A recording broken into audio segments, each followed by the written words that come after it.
All right, this is Gear Avian's animation. First animation ever. 2D animation. Here we go.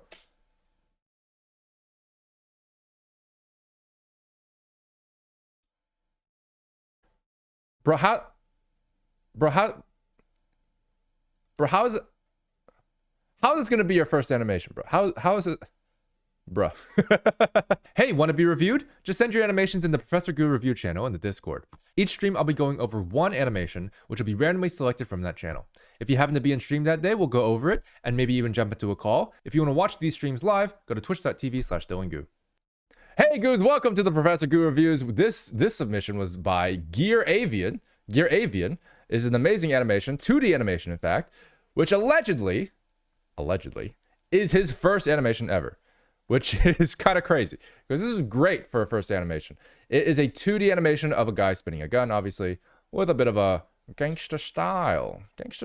So this is going to be a lot of fun to review. We have a couple things to talk about. 3 things I've noticed that I think we can improve. Specifically, force inputs, which is just talking about how the physics and stuff responds to certain movements, especially when you're spinning an object like this.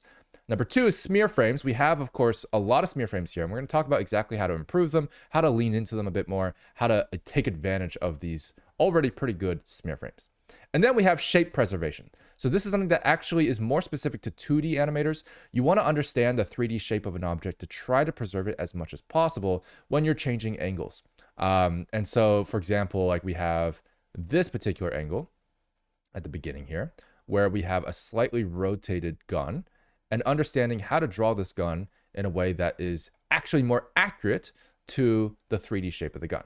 But let's talk about force inputs, shall we? Force inputs. So force inputs are going to be something that you have to understand for all physics inputs. Like all physics animation is going to require an understanding of velocity, understanding of inertia. And so here we have an animation that's actually very, very physics dependent. This in particular, I think the one thing that we want to add, of course, is the fact that I think there just needs to be a little bit of a flick of the wrist. We have it here, but perhaps the gun starts to spin a bit too soon, right? So like the flick of the wrist actually has the advantage of pushing the gun from here. So you would actually perhaps want the force input to be a bit more obvious, where like when you release, it's spinning, but it's spinning because it was clearly pushed by the palm, basically right here. So that's one example where you want to calculate these force inputs so it just feels a little bit more believable. It's a small thing, very small thing, but it can push that animation to be just a little bit better. This one is great. This one's already really good because this force input is actually gravity. So this is a really, really cool gun spin technique where basically you just let go and the weight of the gun barrel forces it down, and then you continue the momentum by swinging it back upwards, which is what is happening here. So he's actually letting it go down, and then he swings it back up. Now, the swinging it back up, it looks like he's using this, hopefully. Maybe. I can't tell. This could perhaps use a bit more emphasis. How exactly does the gun go up? So the gun can go up a number of ways. It can go up by simply moving the hand down, which, to be fair, you are doing. It can also move up from flicking like this. Although I think technically speaking, that's not considered good. Good gun spinning etiquette, but it works. And then if you flick it up, you can actually flick it around. That's great. But I think realistically, I think the best way to gun spin this, because the only way you can get actually enough momentum, perhaps to really swing it as much as you're doing here, is to have just a slight bit of that arc. So this is a really small thing. It won't take much. It's not a whole lot of input, but like if you were to have this hand move just this way a little bit, right? Just a little bit, yeah. You would actually have a bit more force input going this way. And then right around here, if you have the hand going out here a little bit, right? And you had the hand going in this sort of like arc shape like this, you'll notice that this flick here, this now goes a little bit this way, right? So this a slight bit of force input, maybe that's a little too far out, but that's okay, will give you a much stronger upwards arc here, which is a great pose, by the way, great pose. So it'll give you a much stronger upwards arc because you have that buildup of going slightly out and then up. So maybe this is a better arc like that. Yeah, so that's an option because you'll get a lot more momentum that way. You'll get a lot more force input that way. And that'll just make it feel a little bit more natural. But you have a good fundamental here, good foundation. So that's pretty much it for force inputs. And then we have smear frames. Smear frames are a whole topic in terms of what's the best way to do them and stuff like that. You know, there's a lot of different styles of smear frames.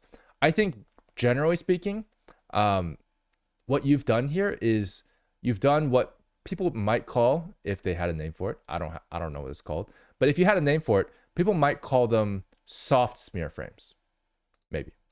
And soft smear frames are something that I would probably describe as squishy. They're squishy. So you've literally taken them and you've got this sort of like gooey texture. You know, where it's like you've literally just sort of like stretched the thing. Like you can even see the barrel over here, right? For example, like you've literally stretched the actual geometry as if it was a 3D object, and you've done like these like sort of gooey things. And it's like, that's interesting because I think like that's one style of smear frame, but it isn't actually, I think, a style that is reasonably applied to everything, if that makes sense. I actually think it's much more common to do hard smear frames. So hard smear frames are actually more similar to, I think, what you've done right here. This is still a bit gooey because of the round edges, but if you just imagine this to be something sharper, this would be closer to like a hard smear frame, right? Another example of a hard smear frame would be something like this. Like, so it's lines, and then like they don't close the line anymore after that. It's just like, it's just open, right? So that's another option for a hard smear frame. And hard smear frames are much more common. And I think they are better for fast actions like this. I would say, generally speaking, like soft smear frames are for more cartoony movements. Like if you want them to feel stretchy and gooey and like, you know, something that feels a bit less, I guess like threatening. Right. So then the main thing about that is like, if you have a smear frame actually encompass the entire distance that you moved since the last frame, it will actually look very sluggish. So you don't want that to happen unless you specifically want the object or a character to feel like it's being dragged. Then you don't want it to actually take place on like most of the distance that it's being dragged across. So a better distance, just sort of rule of thumb, in my opinion, is to go like less than 50%. So like you imply the arc, but don't go the whole way. Don't go the whole way. It'll feel like it's moving faster if you have less of a smear. Just around here, it's around this sweet spot. If you have too little, it won't look like much either. So that's how it is. But if you have too much, it'll look too slow. So yeah, that's what I recommend. This frame is really interesting because one thing is the arc that it's highlighting. So you have this arc, right? But notice when I draw this arc, something's breaking. Something's breaking. What is it? Your mind? That's fair. There's something here that's inconsistent. What's inconsistent is the direction of the tail. Why is the tail facing this way if the arc is facing this way? See that? So that's bad technically. For a smear, you don't want to have conflicting arcs because here you have a lot of conflicting arcs. Look at that. See that? So this is a smear that could be a lot more clear and a lot more strong if you had all of them aligned, all the smear lines parallel with each other. That's something that if you want to keep that same arc, that's ideally what you would do. Now, again, I talked about it. We don't want it to be this long. In all honesty, I think it's too long. So like I would actually stop it around here probably, right? Around there seems like a pretty good spot for it. There's another thing about the smear that technically isn't kosher. We need to fit the smear to the source object.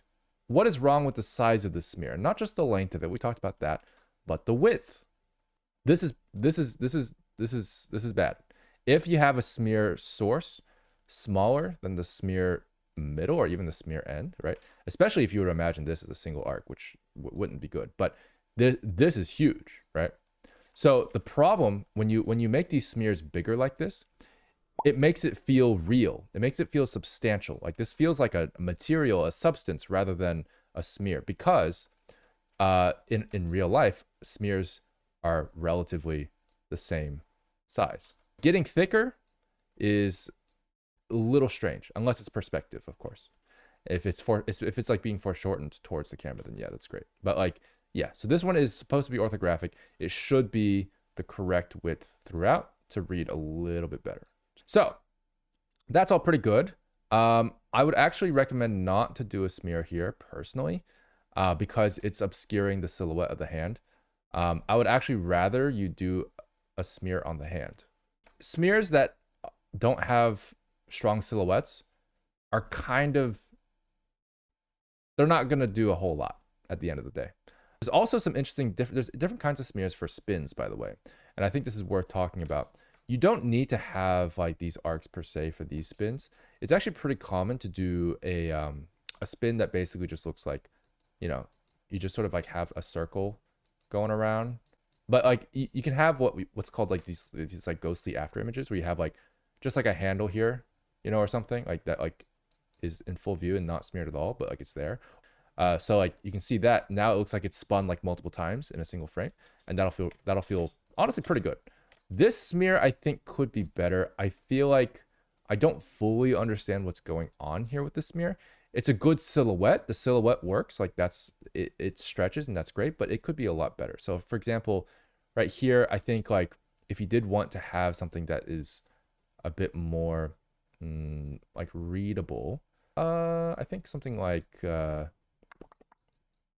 of what you have here. It'd be like a wider hand, right? So it'd be like that.